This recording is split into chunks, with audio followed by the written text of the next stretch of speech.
আসসালামু আলাইকুম। স্পেনের ইতিহাসে অন্যতম গুরুত্বপূর্ণ একটি টপিক হচ্ছে মুসলমানদের স্পেন বিজয়ের প্রাক্কালে স্পেনের ধর্মীয় অবস্থা কেমন ছিল এ সম্পর্কিত আলোচনা। মুসলমানদের স্পেন বিজয়ের প্রাক্কালে মূলত খ্রিস্ট ধর্মই ছিল প্রধান ধর্ম। এ সময় খ্রিস্টানরাই ছিল হচ্ছে স্পেনে সংখ্যাগরিষ্ঠ সম্প্রদায়। স্পেনে বিসিগোত শাসকরা রাজ্য পরিচালনা করত এবং তারা ক্যাথলিক খ্রিস্টান ধর্ম গ্রহণ করেছিল। তবে খ্রিস্টানদের ভেতরে ছিল বিভিন্ন মতভেদ, যেমন আরিয়ান খ্রিস্টান, ক্যাথলিক খ্রিস্টানদের মধ্যে দীর্ঘকালীন দ্বন্দ্ব সমাজকে দুর্বল করে দিয়েছিল। আবার এই সময়কালে এই স্পেনের ইতিহাসে ধর্মীয় অবস্থা যদি আমরা আলোচনা করতে চাই, তাহলে খ্রিস্ট ধর্মের কথা বললাম। এখন যদি আমি ইহুদি ধর্মের কথা বলতে চাই, তখন এদের অবস্থা কেমন ছিল? স্পেনে একটি বড় ইহুদি জনগোষ্ঠী বসবাস করত। এই বড় ইহুদি জনগোষ্ঠী মূলত খ্রিস্টান শাসকরা তাদের উপর ধর্মীয় নিপীড়ন চালাতো ইহুদিদের উপর। ফলে এই তাদের মধ্যে একটা মতভেদ তৈরি হতে থাকে।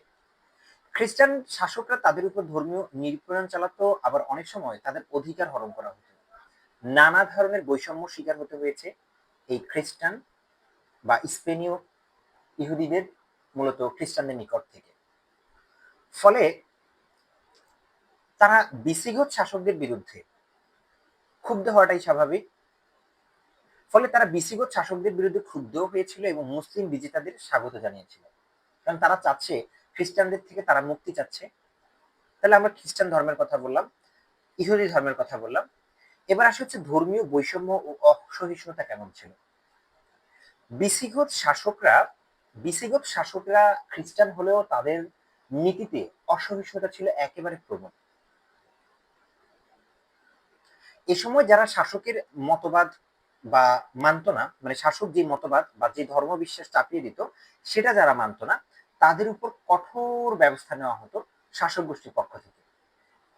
সাধারণ মানুষ ধর্মীয় জটিলতায় বিরক্ত হয়ে উঠেছে, অর্থাৎ সাধারণ মানুষ ধর্মীয় জটিলতা পছন্দ করতো না। এরকম একটা ধর্মীয় জটিলতার মাঝখানে সাধারণ মানুষ শাসক শ্রেণীর বিরুদ্ধে হচ্ছে তারা ক্ষুব্ধ হতে থাকে, ক্ষোভ প্রকাশ করতে থাকে।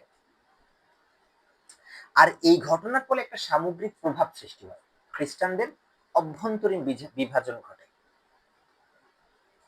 আবার ইহুদিদের প্রতি যে অবিচার হয় সেটার একটা প্রভাব দেখা যায়। তবে ধর্মীয় সহিষ্ণুতার ব্যাপক পরিমাণে অভাব ছিল এই সময়, কারণ এগুলো মিলেই স্পেনের ধর্মীয় পরিস্থিতিকে অস্থিতিশীল ও দুর্বল করে তোলে।